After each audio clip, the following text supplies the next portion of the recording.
I stood frozen as hundreds of wedding guests stared at my simple dress, their whispers cutting deeper than knives. The bride's mother pointed at me, ready to humiliate me in front of everyone. Then, he stepped forward, the mysterious young billionaire, and spoke one sentence that changed everything forever. Stay until the end to discover the shocking truth about who this billionaire really was, and how one sentence completely transformed not just this wedding, but my entire life. Trust me, you won't see this twist coming. My name is Bella, and I never imagined that a single wedding invitation would turn my world upside down. It was a Thursday afternoon when my best friend Lucy burst into the campus coffee shop where I worked. Her face glowing with excitement, she practically bounced on her feet as she announced that she was getting married in 6 weeks to her boyfriend Jake, and she wanted me to be there for the most important day of her life. Of course, I was thrilled for her. Lucy had been my closest friend since freshman year, the kind of person who would bring me soup when I was sick and stay up all night, helping me study for exams. When she met Jake during our sophomore year, I watched her fall head over heels for this charming guy whose family happened to own half the city's real estate. Their love story was like something out of a fairy tale, and I couldn't have been happier for them. But as the excitement settled and Lucy started describing the wedding details, my stomach began to twist with anxiety. This wasn't going to be a simple ceremony in a church basement with homemade cake. Jake's family was hosting an elaborate celebration at the most exclusive country club in town with 300 guests, a full orchestra, and a menu designed by a celebrity chef. When Lucy mentioned that everyone would be dressed in formal evening wear, I felt my heart sink. I was a junior in college working 2 part-time jobs just to cover my basic expenses. My scholarship covered tuition, but everything else was a constant struggle. After my father passed away when I was 16, my mother and I had learned to stretch every dollar until it screamed. Designer dresses and expensive accessories were luxuries that belonged in other people's lives, not mine. For the next month, I saved every penny I could manage. I skipped meals, walked everywhere instead of taking the bus, and picked up extra shifts at both my jobs. I tutored kids after school, helped classmates with their essays for a few dollars, and even sold some of my textbooks. But even with all my efforts, I had barely scraped together enough money for a dress that would be appropriate for such an elegant event. The weekend before the wedding, desperation led me to a small thrift store on the other side of town. I had never shopped there before, but I was running out of options and time. The store was cramped and smelled faintly of mothballs, with clothes packed tightly on every rack. I spent hours searching through countless dresses, most of them outdated or in poor condition. Then, hanging between a faded cocktail dress and an old bridesmaid gown, I found it. The most beautiful cream-colored dress I had ever seen. It was made of silk that shimmered subtly in the fluorescent lighting with a classic A-line silhouette that looked timeless and elegant. The neckline was modest but flattering, and the length hit just below my knees. When I checked the price tag, I couldn't believe my luck. $30. It was exactly what I had budgeted for. I tried it on in the tiny fitting room, and for the first time in weeks, I felt a surge of confidence. The dress fit perfectly, as if it had been made for me. I imagined myself at Lucy's wedding, celebrating her happiness without feeling like an outsider looking in. I purchased the dress immediately along with a simple pair of white heels from the clearance rack. The morning of the wedding arrived with perfect sunshine and a gentle breeze. I spent hours getting ready, curling my hair into soft waves, and applying makeup with the care of someone preparing for a job interview. When I looked in the mirror, wearing my thrift store treasure with the only jewelry I owned, a simple pearl necklace that had been my grandmother's, I felt beautiful and appropriate for the occasion. The country club was even more magnificent than I had imagined. Manicured gardens stretched as far as the eye could see, with white roses and ivy creating an enchanted atmosphere. Luxury cars filled the circular driveway, and I watched from my beat-up Honda as guests emerged wearing gowns that probably cost more than my entire semester's expenses. My confidence began to waver as I compared my simple outfit to their designer ensembles. But I reminded myself that I was there for Lucy, not to compete in some fashion show. As I walked through the grand entrance, I immediately of curious stares. The foyer was filled with elegantly dressed guests sipping champagne and making small talk about their latest vacations to Europe or their children's acceptance to prestigious universities. I recognized the look they gave me, the quick assessment from head to toe, followed by whispered conversations behind jeweled hands. I found my assigned table and took my seat, trying to blend into the background. The other guests at my table were polite, but distant, clearly more interested in discussing their mutual friends and business connections than getting to know the girl in the thrift store dress. I smiled and nodded when appropriate, but mostly I just sat quietly, watching Lucy glow with happiness as she greeted her guests. Everything changed when I saw her approaching. Catherine, Lucy's mother, was a force of nature who had built her social standing on rigid rules about propriety and appearance. She moved through the crowd like a queen surveying her kingdom, her expensive burgundy gown trailing behind her with dramatic flair. Her perfectly styled hair didn't move despite the breeze, and her jewelry caught the light with every step.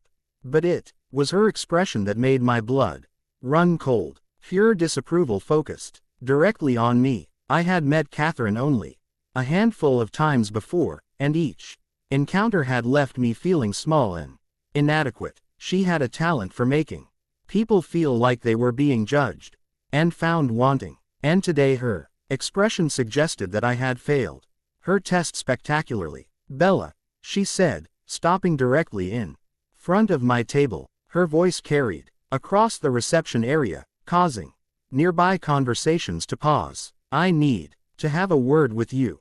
I stood up on unsteady legs, my heart pounding as I realized that half the reception had turned to watch our interaction. The elegant cream dress that had made me feel so confident that morning suddenly felt like a costume I had no right to wear. "Of course, Mrs. Hampton," I replied, trying to keep my voice steady. "Is everything all right?" She looked me up and down with obvious disdain, and I could feel the eyes of dozens of guests boring into me. Some looked sympathetic, but others seemed to agree with whatever judgment Catherine was about to deliver. "I'm afraid there's been a serious misunderstanding about the dress code," she announced, her voice carrying across the garden. "This is an elegant, formal wedding, not a casual garden party. Your attire is completely inappropriate for such a distinguished occasion." The words hit me like physical blows.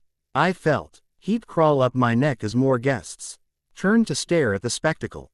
The whispers grew louder and I caught fragments of conversations about poor girl and doesn't know better and shouldn't have come. I wanted to disappear, to sink into the ground and never face another human being again. "I'm so sorry," I stammered, my voice barely audible. "I thought this dress was appropriate. I can leave if that would be better." "I think that would be wise," Catherine replied coldly, her voice dripping with condescension. "We wouldn't want to detract from Lucy's special day with any further distractions." I felt tears threatening to spill over as I reached for my purse, preparing to walk away with whatever dignity I had left. This was supposed to be a celebration of my best friend's happiness, and instead, it had become a public humiliation that I would never forget. I took a step toward the exit, my cheeks burning with shame. That's when I heard his voice. "Excuse me, but I think there's been a mistake here." Everyone turned to see who had spoken. Standing about 10 feet away was the most handsome man I had ever seen in real life. He appeared to be in his early 30s with dark hair that caught The sunlight and the kind of confident presence that made people automatically pay attention. He was wearing a perfectly tailored charcoal suit that probably cost more than my car, but it was his eyes that captured my attention. Deep brown and filled with a quiet strength that seemed to command respect. Catherine's expression shifted. Immediately, I could see her trying to place him, wondering who this distinguished gentleman might be, and whether she should know him. Her tone became much more respectful when she addressed him. "I'm sorry, but this is a private family matter," she said, though her voice lacked the authority she had used with me. The man stepped closer, and I noticed that other guests moved aside to let him pass.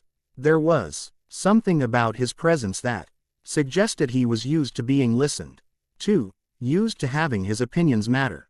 In rooms full of important people. "Actually, I don't think it is," he said calmly, his voice carrying easily across the now silent reception area. "When someone is being publicly humiliated at what should be a joyful celebration, it becomes everyone's concern." He turned to look directly at Catherine, and I saw something flicker in her eyes. Uncertainty, maybe even a hint of fear.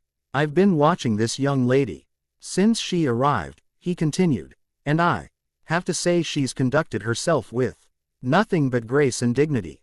Her dress is elegant, tasteful, and perfectly appropriate for this occasion. In fact, I'd say it demonstrates far more class than publicly shaming a guest demonstrates." The garden fell completely silent, except for the gentle rustling of leaves in the breeze.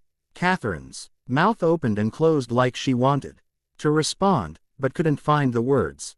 She clearly wanted to argue, but something about this man's quiet authority held her back. Then he spoke, the sentence that would change everything. "True elegance comes from kindness, and this young woman has more of it than anyone else here." The words weren't shouted or delivered with anger. They were stated as simple fact with the kind of quiet confidence that comes from someone who has never had to prove their worth to anyone. The impact was immediate and devastating. Catherine took a step back, her face flushing red with embarrassment. Murmurs rippled through the crowd, but now they sounded ashamed rather than judgmental. I stared at this stranger, who had just defended me so completely, wondering who he was and why he had chosen to get involved. There was something familiar about him, something that tugged at a memory I couldn't quite place, but I was too overwhelmed to focus on it. I apologize," Catherine said quietly, addressing the man rather than me. "Perhaps I was too hasty in my assessment." The man nodded curtly, then turned to me with a gentle smile that made my heart skip a beat. "Would you mind if I joined you for a moment? I'd like to introduce myself properly." I nodded, still too stunned to speak coherently. He gestured to the chair beside mine, and we sat down together, while the rest of the reception gradually returned to their conversations. The crisis had passed, but I could feel people watching us with curiosity and newfound respect. "My name is Adrian," he said, extending his hand. "Adrian Stone." The name hit me like lightning. Stone. I had seen that name dozens of times over the past 3 years, but only on official documents and scholarship paperwork. The Stone Foundation had been providing my college scholarship, covering not just tuition, but also my living expenses and textbooks. I had always wondered about the anonymous benefactor who had made my education possible, but I never imagined I would meet him face to face. "Stone," I whispered, my voice barely audible, as in the Stone Foundation. His smile widened, and I could see warmth in his eyes that hadn't been there when he was confronting Catherine. "I see you recognize the name. You're my scholarship sponsor," I said, the pieces finally clicking into place. "You've been paying for my education, among other things," he replied softly. "I've been keeping an eye on you for quite some time, Bella." My mind was racing with questions. How did he know me? Why had he chosen to help me? How long had he been watching from a distance? But why I managed to ask. I don't understand. How do you even know who I am? Adrian's expression grew more serious, and he looked down at his hands for a moment before meeting my eyes again. I knew your father. The words hit me like a physical blow. My father had died in a car accident when I was 16, leaving my mother and me to struggle financially while we grieved his loss. He had been a good man, working 2 jobs to provide for our family, but he had never moved in circles that would include billionaire philanthropists. Your father saved my life, Adrian continued, his voice soft but clear. I was 22, fresh out of college, and thinking I was invincible. I was driving too fast on a rainy night, lost control of my car, and ended up trapped upside down in a ditch. Your father was the first person to stop. He pulled me out of that wreckage and stayed with me until the ambulance arrived. I felt tears starting to flow down my cheeks as I listened to this story I had never heard before. I was in the hospital for weeks, Adrian went on. Your father visited me every day, even though we were complete strangers. He told me about his family, about his brilliant daughter who loved to read and dreamed of going to college. He was so proud of you, Bella. He talked about you constantly. My voice was barely a whisper when I asked, what did he say? He said you were going to change the world someday. But he worried about how he was going to afford to send you to college. He wanted so badly to give you every opportunity. But the finances were tight even then. Adrian paused, wiping away a tear that had escaped down his own cheek. I promised him that if anything ever happened to him, I would make sure you got that education. The garden around us seemed to fade away as I absorbed this revelation. All these years, I had thought I was alone in the world, except for my mother. I had no idea that someone had been watching over me, honoring a promise made to my father in a hospital room years ago. When he died, Adrian continued, I wanted to help immediately, but your mother was so proud, so determined to handle everything on her own. I had to find a way to help without making it obvious. The scholarship foundation seemed like the best solution. I looked at this man, this stranger, who wasn't a stranger at all, and felt my world shifting beneath my feet. You've been taking care of me all this time. I've been honoring a debt, he corrected gently. Your father gave me a second chance at life. The least I could do was make sure his daughter got her first chance at her dreams. Looking around the reception, I noticed that the entire atmosphere had changed. Guests, who had been whispering about me earlier, were now glancing over with what looked like respect, maybe even admiration. Catherine hadn't approached us again, but I had seen her watching from across the garden, her expression unreadable, but no longer hostile. I know this is a lot to process, Adrian said, and I don't want to overwhelm you. But when I saw what was happening with that woman, I couldn't stand by and watch. You reminded me so much of what your father told me about you. Dignified, graceful, and far too good for the people trying to tear you down. I wiped my eyes, trying to compose myself. I don't know what to say. Thank you doesn't seem like enough. You don't need to say anything, he replied with that warm smile that made my heart race. Just keep being the amazing person your father knew you would become. The rest of the evening passed like a dream. Lucy found me during dinner, tears in her eyes as she apologized for her mother's behavior.